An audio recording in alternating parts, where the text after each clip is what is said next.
Each week, we end the show with the same request. We ask you to email your thoughts and questions, and you do in wonderful force.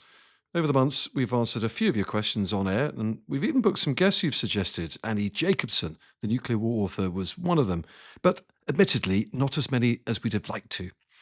So today, for a special Christmas episode, we're turning the entire show over to you. We're going to answer as many of your questions as possible that have landed in our inbox since we were born in May. So among them, coming up, what do we do about wayward NATO members who still help Russia? The case for bringing back national service and the state of Britain's fighting power, plus plenty more.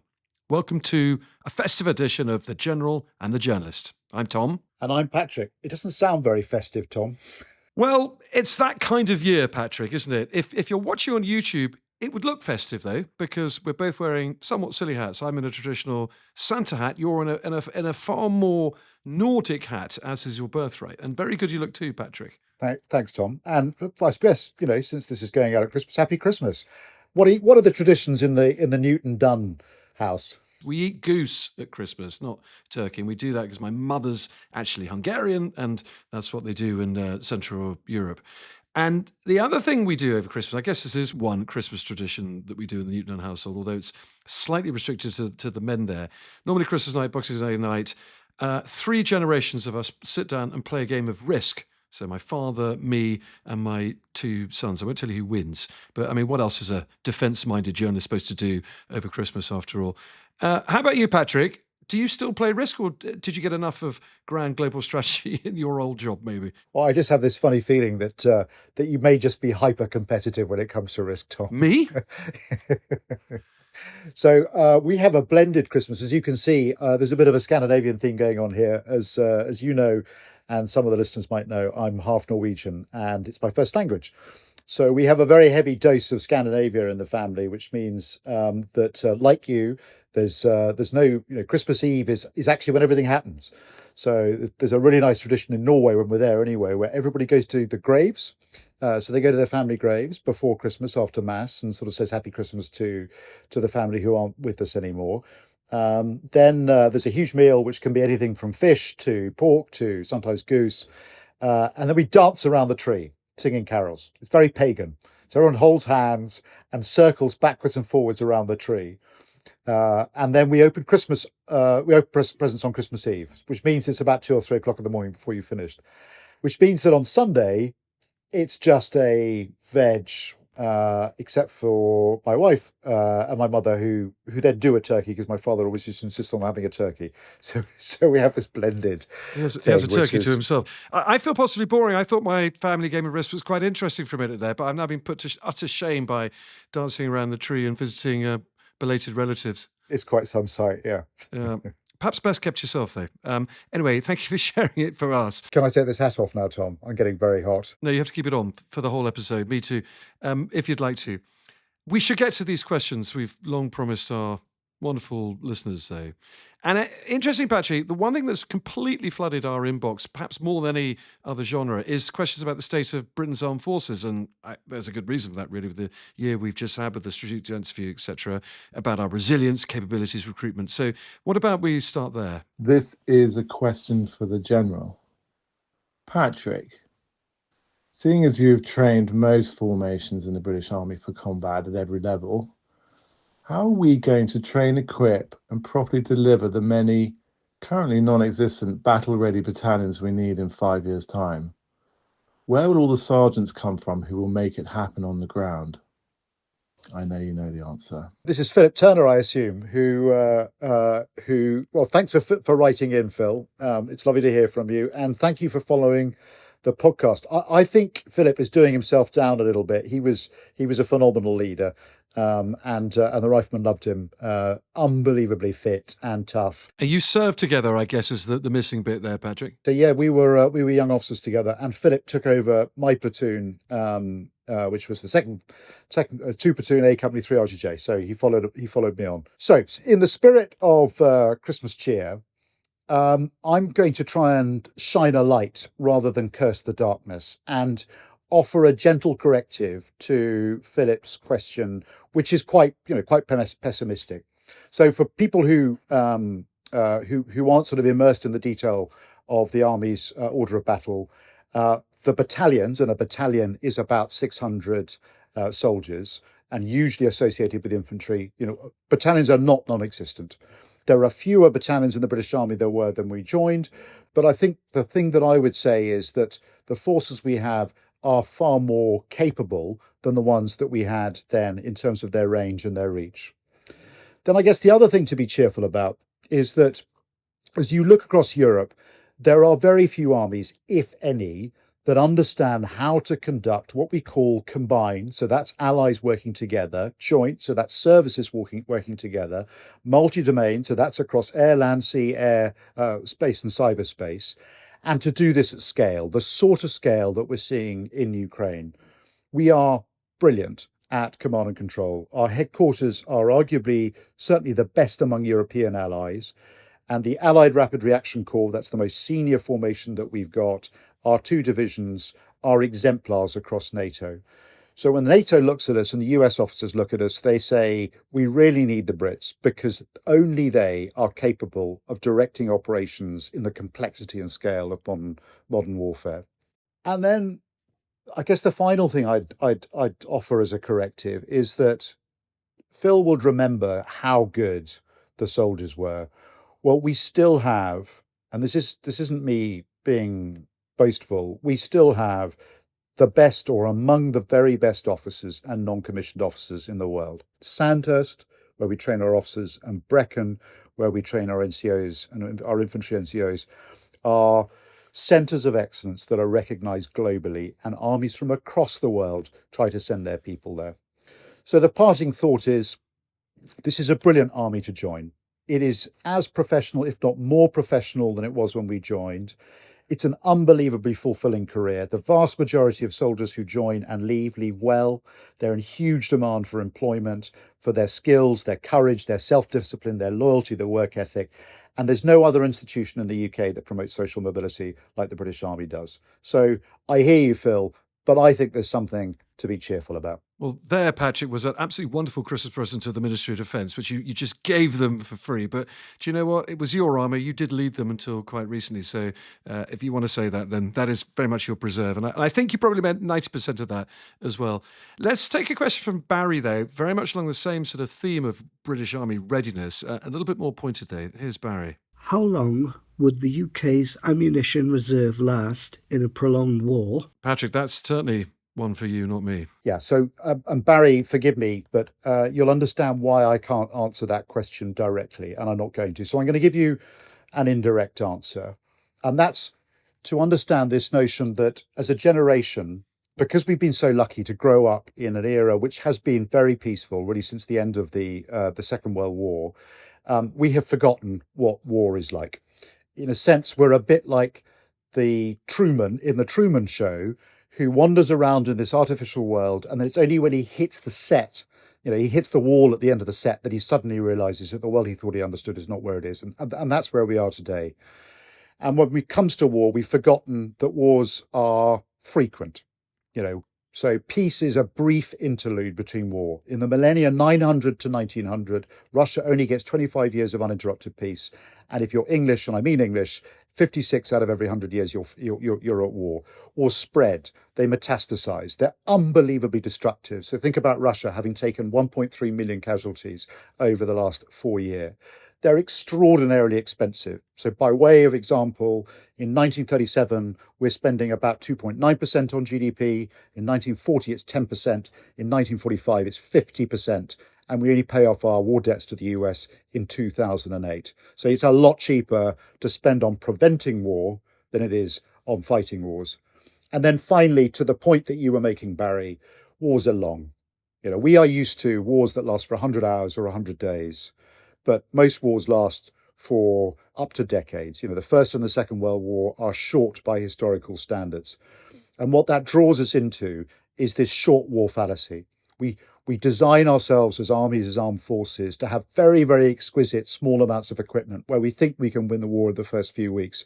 And the truth is, as Ukraine is reminding us, that wars are generally long, that foundations matter, that stockpiles matter, that that ammunition reserves matter, that people, that an industrial base matters. Barry, you've asked exactly the right question, and the short answer to your question is not long enough. Look, Patrick, it's totally fair enough. You don't want to tell the Russians how long we'd last in a war if one begun tomorrow. One salutary fact I was reminded of the other day at a conference at Russi I was at is that the Russians fire the same number of shells in a week in Ukraine, in the war in Ukraine, than we make in an entire year of our current capacity, which certainly frightened me to hear that one again. Yeah. Let's take another question, shall we? This one from Keith. Given the UK's support for Ukraine, in some form, the UK mainland must now potentially be a target for some form of Russian aggression. So I was wondering, what actions do you think the UK government and the devolved administrations and civil society should be taking now to make sure that our way of life can be as resilient as possible in any such scenario? So, Tom, great question from Keith. Why don't you start? What's your view? Well, I think it's a certain fact that if Russia did aggress further outside of Ukraine on NATO's borders, then Britain would be absolutely front and centre of the fire line. In fact, traditionally, we always were the number one target for the Soviet Union if there ever was going to be a war with NATO during the Cold War. And that's because we're such a big ally of America. We're an easy thing to try and attack because we're the big link between America and Europe traditionally as well. So it's coming our way. And the answer is there's a lot of preparations already going on, and a lot of that was laid out in the Strategic Defence Review of June, from better military defences. Our missile defence, for example, is a very good example of that. We're very, very poor. We can barely defend ourselves at all from a long-range missile attack or even a short-range one. So some better procurement is going on there. We need to dramatically hike manpower as well to sustain a war that you were just talking about, Patrick. Some thinking going into that now. More of it actually in Europe than the UK, some voluntary conscription models, not mandatory. The most important thing, though, in terms of preparing the UK, I think actually, Keith, and where you've got to start from, is for our leaders, our politicians, to talk about it. Because, if you listen to this podcast, you probably hear Patrick and I bang on about it every week. We think the threat is real. It's not guaranteed there'll be a war with Russia, but it has got to be a likelihood, and it's increasing as the days go on, you could argue. But our leaders are not talking about it. So the rest of the British public are sitting there thinking, well, is there really a threat? The Prime Minister would be banging on about it a lot more if there actually was. I don't think we need to worry about it. And you need to condition the British public, not just be prepared to fight and to give their sons and daughters over to uniform again, but also to spend more money on taxes and perhaps spend money less elsewhere. And, we've had, I'm sorry to bang on about Keir Starmer. He made one speech all year in February on this when he announced defence spending was going up to 2.5%, which was at least something. And I thought he's got it. He'd worked out a really good mission, perhaps for his premiership here. And then we didn't hear it ever again. And, you compare that to Germany's defence minister, Patrick, Boris Pistorius, a man who you and I are quite fond of, we talk about a bit. He said in the last couple of days, Europe could have seen our last peaceful summer for a while. I mean, if you can imagine a British politician saying that, John Healey, his opposite number in the MOD in Britain, it would be unheard of. So I think my point is here, only by talking about it more will the government be able to spend more and do more about it, which we both reasonably passionately, we believe, Patrick, they need to do. I think you're so right, Tom. And I'm going to hammer the nail home. So you remember that great quote by Jean-Claude Juncker? I think it was to do with the financial crisis in 2008. But I know what you're saying, the Eurozone crisis. Yeah, it's a wonderful quote. Yeah, so he said, all the leaders know what needs to be done. They just don't know how to get re-elected when they do it. That's it. Brilliant. And so what I'd say to Keith is, between all of us, because you're obviously someone intelligent and aware and you listen to this podcast, we've all got to play our part in puncturing this bubble of complacency. And it's only by convincing the electorate that this is something that we should be worried about in the way that they are in Scandinavia and Central Europe and the Baltic states, because of their history and their geography, that politicians will respond to electors' concerns. And this drags me back. So how I love a bit of history, Tom. There is a fantastic philosopher, polymath called Ibn Khaldun from the 13th, 14th century. And he talks about the rise and fall of civilizations. And one of the things he says is that they go through different stages. And when you are at peak prosperity, when you're a prosperous nation, the signs of decline are four things happening. First of all, you increase taxation, and that leads to economic contraction because Ibn Khaldun is actually the original inventor of the famous Laffer curve. And that's the notion that low taxes lead to economic growth and rising revenue, and high taxes lead to economic decline and falling revenue. This isn't a political statement, it's just what an economist says. The second thing that happens is states expand bureaucracy. Well, you and I are pretty familiar with the civil service and the expansion of that, and look at just how the civil service has expanded since COVID. The third is that we spend beyond our means. We adopt costly lifestyles, and look at what the national debt is. Look at what we're spending in social spending as opposed to on defence. So we spend what, I think it's 1/5 on defence compared to what we spend on social spending and welfare. And then the fourth condition is that we lose major military capability and will. And I think we've got agency. I think we can change that, but it is all about education. And that's why Keith's question is so important and the points you were making, Tom. Well, Patrick, we're going to sound like a couple of Christmas Scrooges here, because basically we're a couple of chaps sitting around saying, like Scrooge, the country's got too complacent, it's got too fat, and it's going to get its comeuppance. So before we get too miserable, we're going to take one more quick question on resourcing. This one's from Linda on the budget, and then I promise we'll move on. Given that the increased expenditure on defence will need some sacrifices in other areas for the general public, the price of the defence insurance policy, do you think that preparing the UK homeland to realise that they need to consider the possibility of being on a war footing will help or hinder, i.e. frighten, the general public to be more accepting of the expenditure required? And what will such a homeland plan look like? Patrick, why don't you go first? Okay, thanks, Tom, and thanks for the Scrooge comparison. Actually, from where I sit, you look like the Grinch. But we'll At least put I'm that still to one wearing my side. hat. Yeah, you occupy the moral high ground. So thanks, Linda. And first of all, there's a bit of a debate about, so you're right to ask about whether we should be scaring the country. I mean, you'll remember if you go back that far, when we had George Robertson on shortly after the Defence Review, the Strategic Defence Review was published. And we asked George precisely this question, and George said, we are at risk.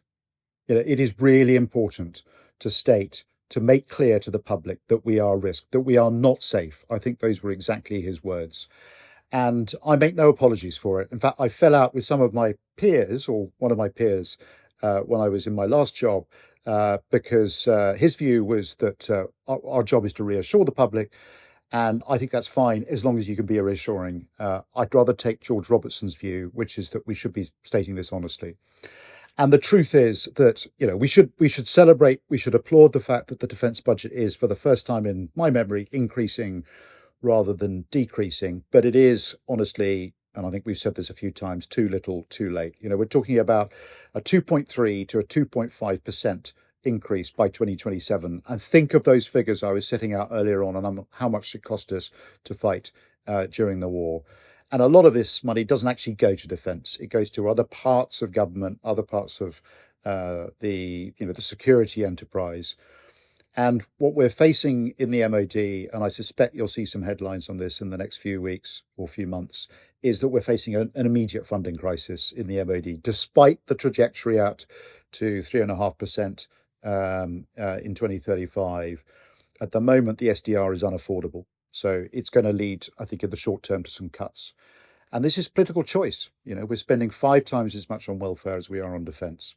The question that you could ask is, how smart is our spending? How effective is the spending? Because we can all point to examples of waste.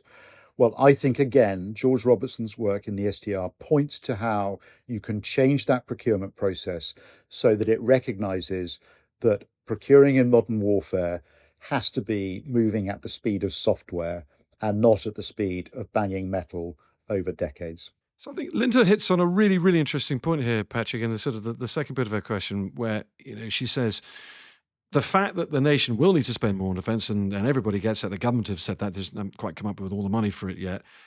Will that encourage the nation to spend it, or will it frighten them into going further down a rabbit hole, thinking, well, I don't want to go to war, and I certainly don't want to spend any more of my tax money or less on education or the health service, so I'm just not going to engage with it altogether. And I think that's a really big political problem. And I think politicians live in utter fear all across the Western world, especially in Britain, actually, at the moment, of confronting just that horrendous choice, because it's not a nice thing to have to put to the British public. I'm so sorry, we haven't got any more money to spend on what we said we would or what we'd like to. Instead, we're going to have to cut back on what you really want and buy more ships and tanks and aircraft and cyber and the like. So it's a horrendous thing for a politician to have to sell. But Senate, they're really going to have to. The level of increase we're talking about, basically 1% extra at least on defence. And that equates to, if you think GDP in the country annually is about 3 trillion, 1% of that is 30 billion. So double the current Home Office budget of about 15 billion, about a quarter of everything we currently spend on the health budget, that's about 120 billion, going instead on defence. It is vast, vast sums of money that really have to be spent, I think, in Patrick and I's viewpoint. And they're going to have to, if you're a politician, make that argument. Start making it, start explaining it. Otherwise, it would just simply never, ever happen. I would far rather see my taxpayers' money go on butter rather than guns, on schools and hospitals and education.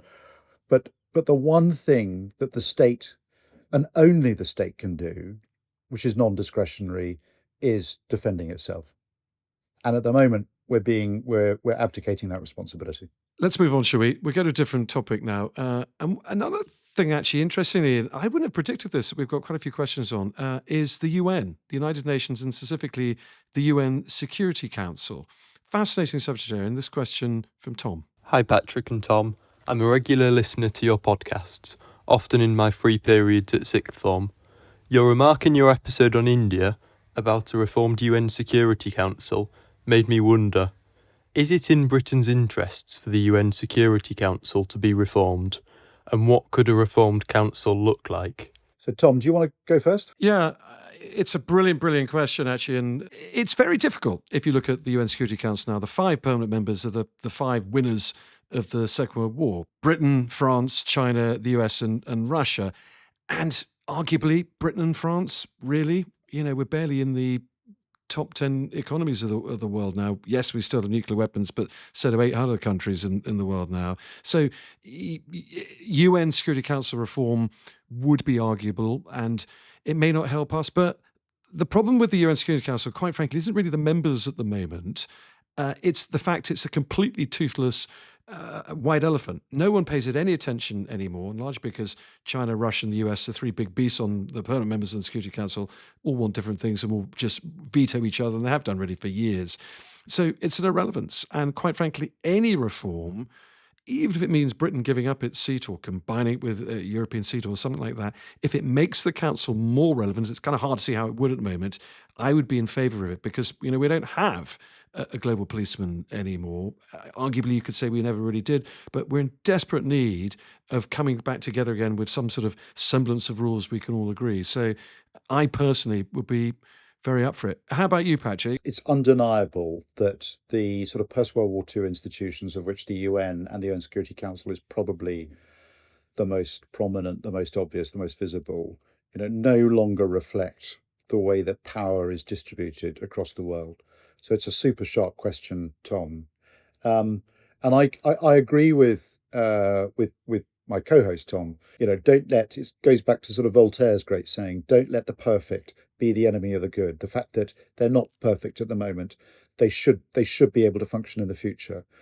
But I am in favour of reform of the Security Council. I think you'd struggle to find anyone who doesn't. We would lose out.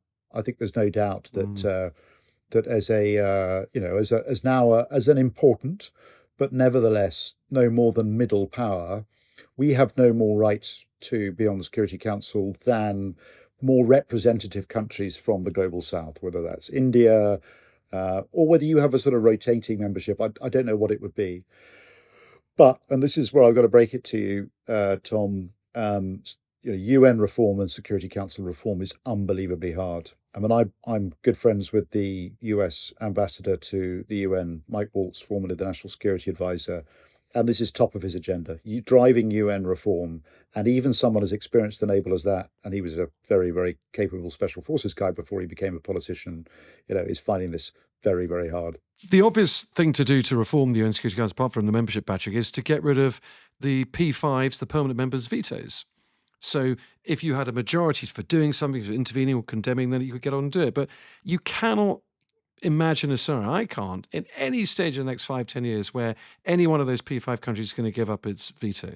America's not going to, Russia's not going to, for the simple reason is that they rather like being able to fix the system. They rather like being able to throw something out if it doesn't work for them. I mean, it's depressing, Patrick, but can you see it changing anytime soon? I can't, Tom. Absent another major crisis that causes us to rewrite the world order and the institutions, and it's being rewritten by others at the moment. I think the most likely catalyst of change, funnily enough, will probably come from China, where China is doing this sort of slow, insidious capture of UN institutions and global institutions, and using it to rewrite the rules of the road in a way that suits its purposes and not necessarily ours. Yeah. After scouring through all of our listener emails, there was one line of questioning, Tom, that I found absolutely fascinating. And this has got to do with what you might call rogue NATO states that continue to cozy up to Russia. And we had a listener, Ian, who wrote in about this. So Ian's question is about Turkey, as we should say. Turkey is a NATO member, yet it continues to extensively trade with Russia, and was the most notable NATO nation not to expel Russian diplomats after the Novichok incident. Indeed, this week they undermined the Ukrainian attacks on the Russian Shadow Fleet. So my question is, why is Turkey tolerated when its actions appear to undermine the cohesion of the alliance?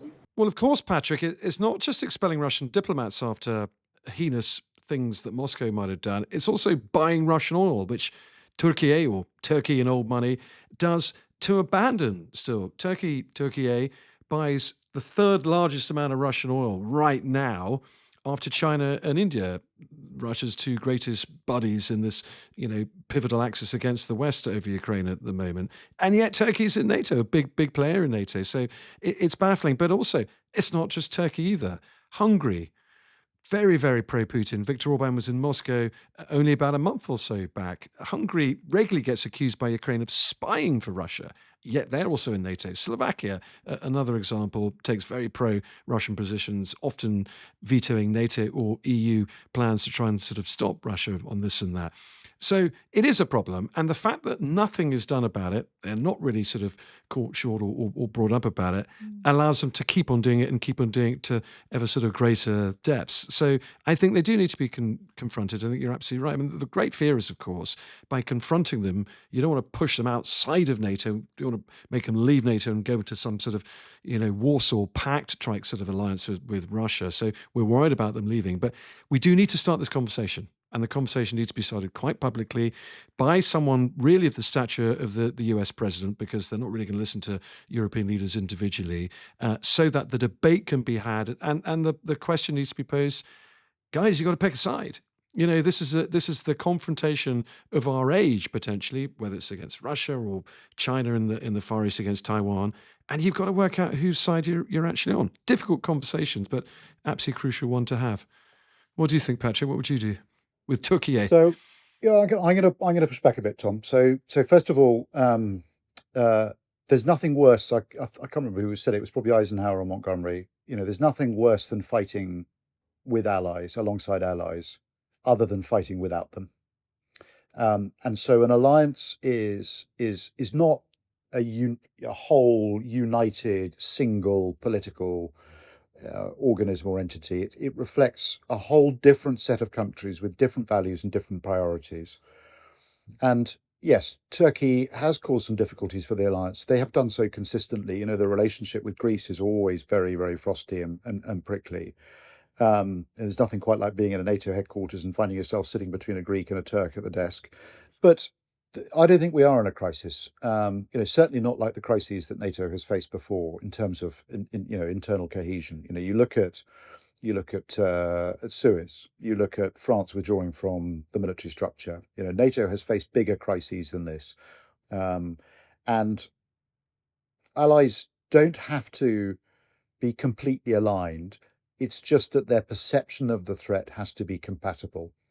And there is no doubt that when it comes to threat perception, Turkey absolutely recognizes the threat that Russia presents. It's a near neighbor of Russia. It's got deep, deep historic roots and relationships with Russia in the same way that India, you remember General Manoj was talking about the relationship between India and China.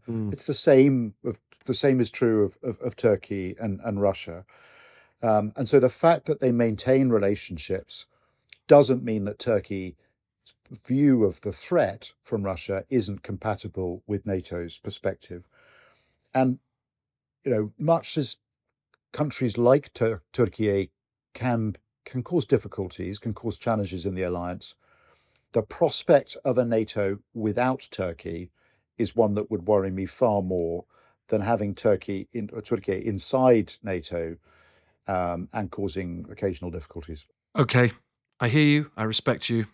It's Christmas, so let's leave it there. Go to the next question. So we had a whole bunch of questions on the future of warfare, and for reasons of time, we can't cover all of them, but we are going to pick up Alexander's question. And he said this. Hello, Patrick. Hello, Tom. Could we normalise the use of tactical warheads, by which I mean those other than the world-ending, quote-unquote, strategic weapons, in conventional warfare?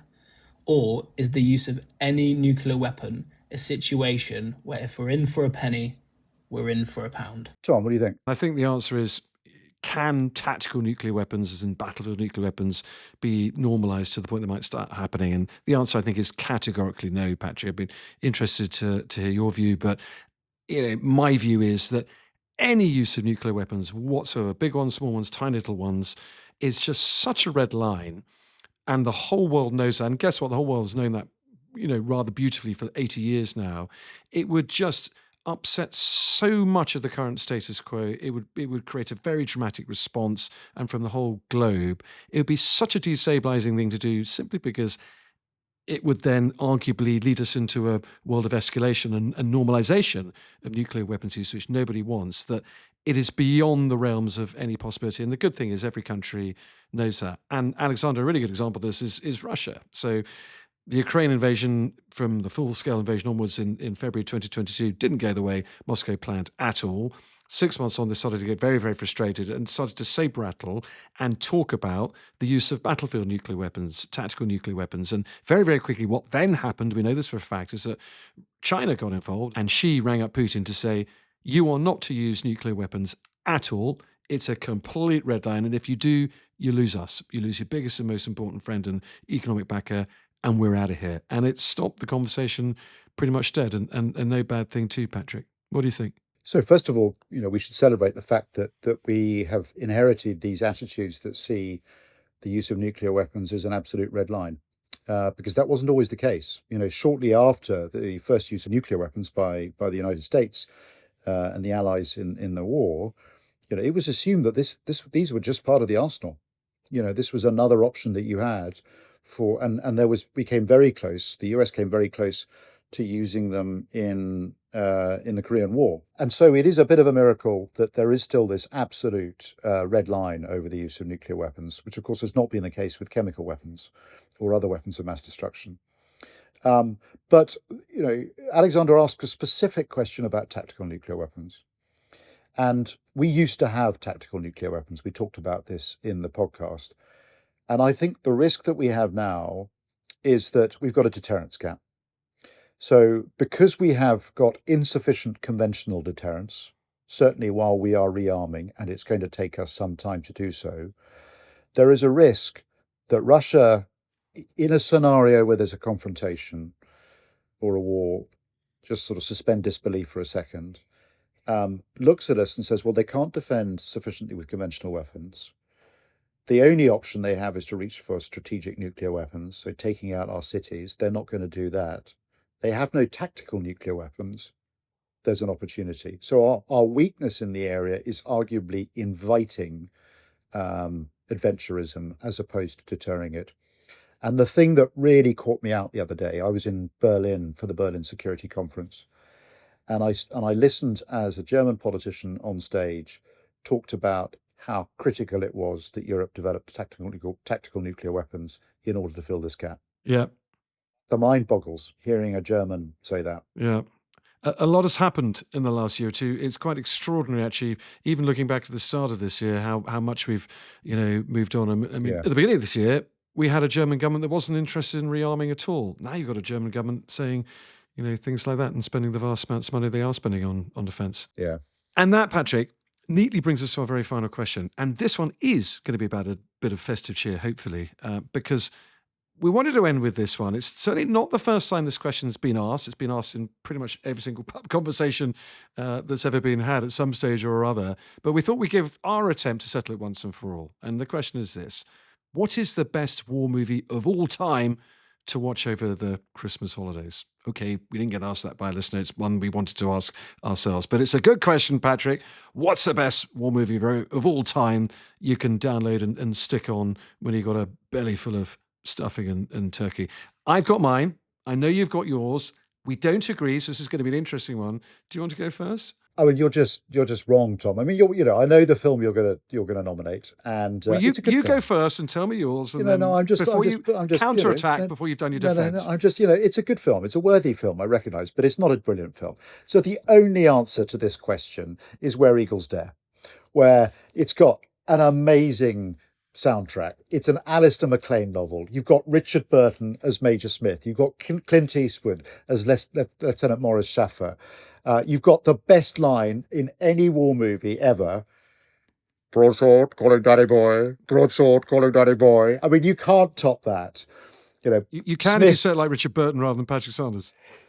Smith to Schaffer as Eastwood is mowing down Germans or German Nazis. You're doing splendidly, Lieutenant, just splendidly.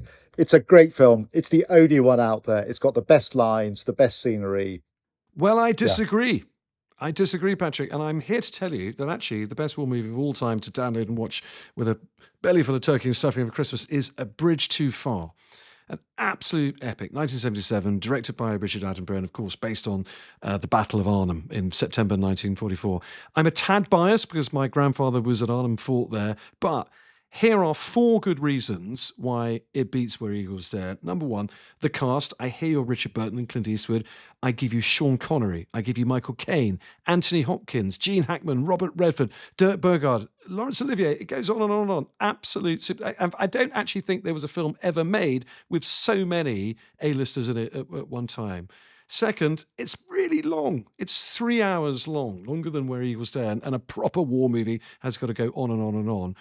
Third, it's what it portrays, the most extraordinary display of British grit, trying to capture the bridge at Arnhem, having to hold it and then having to retreat. But incredible British grit to do that during Operation Margate Garden. And the great line from Sean Connery to headquarters, stuck in Arnhem over a wireless set he's finally got working. 2 days, you said. We've been here 9. That was a better Sean Connery accent than your Richard Burton one. But the biggest reason, or number 4, why you've got to go for A Bridge Too Far, Patrick, is because it's a story of heroic failure. And that is our most favourite thing as Brits. God, we like success, but there's nothing we like more than the success than a damn plucky, wonderful, great idea that just so narrowly failed. No, you're wrong. You're wrong, Tom. That's the French you're describing. We like winning. We have a nice habit of winning. We often start with a heroic failure. This was one where we nearly ended with it. I mean, it's a great film. You are nominating a great film, but my God, it goes on. I mean, being honest, Tom, how many times have you fallen asleep halfway through? I haven't once. Are you about to admit, as a 4-star general, you've fallen asleep when A Bridge Too Far was on television? You need to be careful there, Patrick. You know. Whereas I've never fallen asleep in Where Eagles Dare. Right. And also, it's got motorbikes. And, fun fact, it's got a helicopter. Although helicopters hadn't actually been invented at that point. Yeah, okay. I think you're scraping the barrel now. There, however, we should probably leave it. That is it for today. And Of course, we should say if you do have any more questions that you'd like us to answer, or you just want to make a point, do please continue to email us at generalandjournalist@thetimes.co.uk. That's generalandjournalist@thetimes.co.uk. We promise we will answer them well before this time next year, especially if they're voting for a bridge too far. Well, thank you so much for listening. Thank you for listening throughout the year. We'll see you next week, the other side of Christmas. And of course, a very happy Christmas to you all. And for now, bye, Patrick. And happy Christmas one all. Bye, Tom.